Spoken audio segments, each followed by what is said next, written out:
Cette main a été jouée lors du main event des Kill Tilt Poker Series à Amnéville. Tout commence par une relance UTG à 700, payée par un joueur en middle position. Ici, avec As-Dame de cœur au bouton, je décide de squeeze à 3200. Les joueurs en blind fold.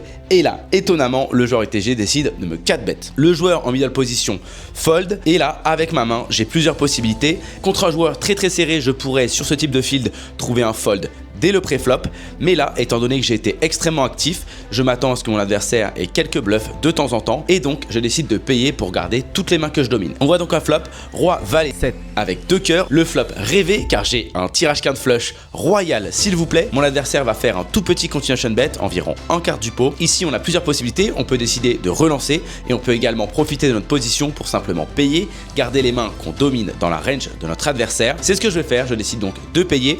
On voit la turn par contre est très moche, un roi de carreau.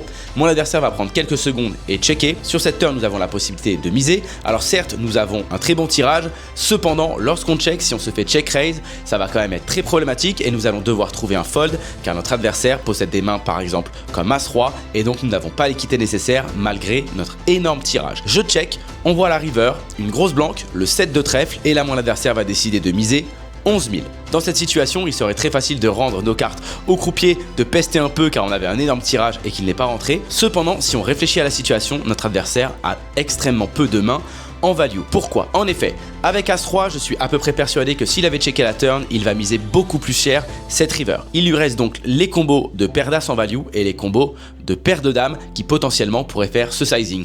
Or, ce sont des combos que je bloque avec mon As et ma dame. Pour cette raison, j'ai décidé de prendre le hero call et de payer. Et il se trouve que mon adversaire avait 4 bêtes en bluff à 5 suités. On prend donc cet énorme pot avec hauteur As et on a calmé toutes les ardeurs de la table.